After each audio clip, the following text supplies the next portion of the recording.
ሰበር ዜና ትላንት የተሰጠው የፋርማሲ ተማሪዎች የመውጫ ፈተና ወይንም ኤግዚት ኤግዛም ከፈተናው አስቀድሞ ተሰርቋል ተባለ። ይህንን ድርጊት ተከትሎም የፋርማሲ ተማሪዎች ቅሬታና ተቃውሞ እያሰሙ መሆኑን ሚዲያችን ሰምቷል። ተፈታኞቹም የሚመለከተው አካል አስቸኳይና ግልጽ ማብራሪያ እንዲሰጣቸው በሰልፍ ጭምር መጠየቃቸውን ሰምተናል። አብራችሁን ቆዩ። በቀዳሚነት ወደ እናንተ የምናደርሳችሁ ይሆናል። በትግራይ ክልል ከመምህራን የደሞዝ መዘግየት ጋር ተያይዞ አሳዛኝ ዜና ተሰምቷል።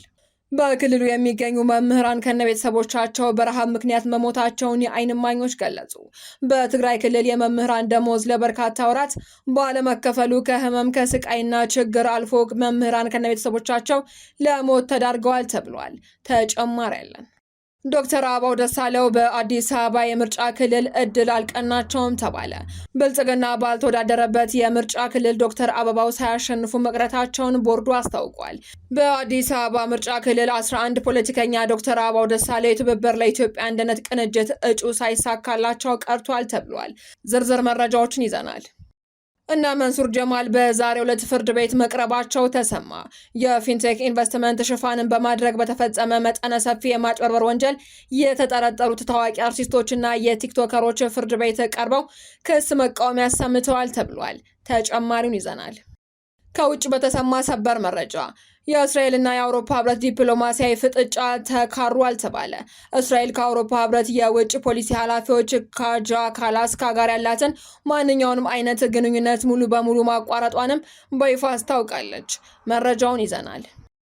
ዩክሬን በሩሲያ ላይ በ2 ዓመት ውስጥ ታይቶ የማይታወቅ ከፍተኛ ጥቃት መፈጸሟ ተሰማ። ዝርዝሩን ይዘናል። የተከበራችሁ የቻናላችን ቤተሰቦች ዝርዝር መረጃዎችን ከመመልከታችሁ በፊት ቪዲዮውን ላይክ በማድረግ ማድመጥ እንድትጀምሩ እየጋበዝን በቀጥታ ወደ መረጃዎች ተሸጋገርን። በቅድሚያም የፋርማሲ ተማሪዎች ቅሬታና ተቃውሞ እያሰሙ ነው ተባለ። የፋርማሲ መውጫ ፈተና ኤግዚት ኤግዛም ተፈታኞች ፈተናውን አስቀድሞ ተሰርቋል በማለትም ቅሬታ ያቀረቡ ሲሆን የሚመለከተው አካል ማብራሪያ እንዲሰጣቸውም ጠይቀዋል። ሰኔ 10 ቀን 2018 ዓ.ም የተሰጠው የፋርማሲ ትምህርት ክፍል ብሔራዊ የመውጫ ፈተና ወይንም ኤግዚት ኤግዛም አስቀድሞ ተሰርቆ ለተወሰኑ ተማሪዎች ብቻ ተሰራጭቷል ሲሉም ተፈታኞቹ ቅሬታቸውን በቁጣ ገልጸዋል።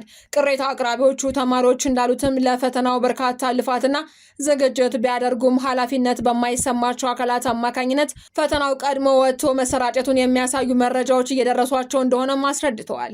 ይህ መሆኑን በከፍተኛ ጥረትና በራሳቸው ልፋት የተፈተኑ ተማሪዎችን ስነ ልቦና በእጅጉ የጎዳና ፍትሐዊነትን ያጎደለ ተግባር መሆኑን ጠቁመዋል። ተፈታኞቹ አያይዘውም ጉዳዩ የሚመለከታቸው አካላት ትምህርት ሚኒስቴርና የትምህርት ምዘናና ፈተናዎች አገልግሎት እንዲሁም በኢትዮጵያ ፋርማሲስት ማህበር በኩል በአስቸኳይ ታይቶ አስፈላጊውን ማጣሪያ እንዲደረግበትና ተገቢው ምላሽ እንዲሰጣቸው ጠይቀዋል። ይሁን እንጂ እስካሁን ከሚመለከተው አካል የተሰጠ ይፋዊ ምላሽም ሆነ ማብራሪያ የለም። የትግራይ ክልል መምህራን ማህበር በክልሉ የመምህራን ደሞዝ ለበርካታ ወራት ባለመከፈሉ መምህራን በከፋ ችግር ላይ መውደቃቸውን አስታወቀ። መምህራኑ ከነቤተሰቦቻቸው በረሃብ ምክንያት እየታመሙ እየተሰቃዩና አልፎ አልፎም ለሞት እየተዳረጉ ይገኛሉ ሲልም ዛሬ ለኢትዮጵያ መምህራን ማህበር በጻፈው ደብዳቤ ገልጿል። ማህበሩ በፖለቲከኞች መካከል በተፈጠረ የሀሳብ ልዩነት ምክንያት የመምህራን ደሞዝ መከልከል የግፍና በታሪክ የሚያስወቅስ ተግባር ነው በማለትም ተግባሩን ኮንኖታል።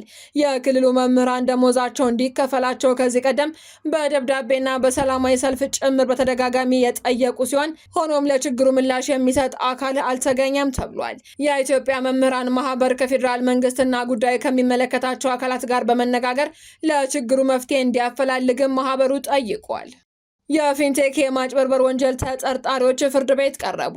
የፊንቴክ ኢንቨስትመንትን ሽፋን በማድረግ በተፈጸመ መጠነ ሰፊ የማጭበርበር ወንጀል የተጠረጠሩት ታዋቂ አርቲስቶችና የቲክቶክ አንቂዎች ዛሬ ሰኔ 11 ቀን 2018 ዓ.ም በፌዴራል ከፍተኛ ፍርድ ቤት ልደታ ምድብ ችሎት ፊት ቀርበዋል። በእስር ላይ የሚገኘውን 5ኛ ተከሳሽ መንሱር ጀማልን ጨምሮ በዋስትና መብት በውጭ ሆነው ጉዳያቸውን የሚከታተሉት ቀሪዎቹ ተጠርጣሪዎች በዛሬው ዕለት ፍርድ ቤት ቀርበው በጠበቆቻቸው አማካኝነት የክስ መቃወሚያ አቅርበዋል ተብሏል። የአንደኛ ተከሳሽ ጠበቆች የ5 ገጽ እንዲሁም የሌሎች ተከሳሽ ጠበቆች እያንዳንዳቸው ባለ 6 ገጽ የክስ መቃወሚያ ለችሎቱ ያስገቡ ቢሆንም የቀረቡለትን ሰፊ የክስ መቃወሚያ በዛሬው ዕለት ተመልክቶ ምላሽ መስጠት እንደማይችል አቃቢ ሕግ ለችሎቱ አስታውቋል።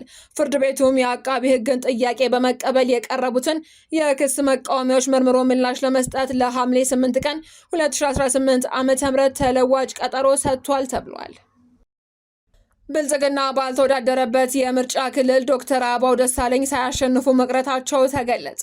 የኢትዮጵያ ብሔራዊ ምርጫ ቦርድ ሰኔ 10 ቀን 2018 ዓ.ም ይፋ ባደረገው የ7ኛው ሀገራዊ ምርጫ ውጤት መሰረት ገዢው ብልጽግና ፓርቲ እጩ ባላቀረበበት በአዲስ አበባ ምርጫ ክልል 11 የታዋቂ ፖለቲከኛ ዶክተር አበባው ደሳለኝ የትብብር ለኢትዮጵያ አንድነት ቅንጅት እጩነት ሳይሳካ ቀርቷል።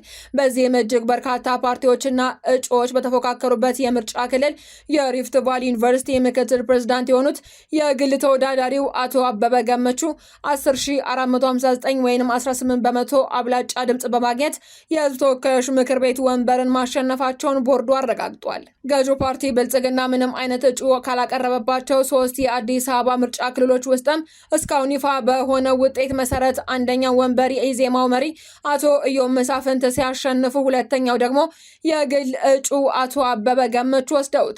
ቀሪው የንፋስ ስልክ ላፍቶ ምርጫ ክልል 23 ውጤት እስካሁን ያልታወቀ ሲሆን፣ በሌላ በኩል በተመሳሳይ ዕለት ውጤቱ የታወጀበት የምርጫ ክልል 25 የገዢው ብልጽግና ፓርቲ እጩ አቶ እሸት ቤተነጋሽ አብላጫ ድምጽ በማግኘት ማሸነፋቸው ተገልጿል።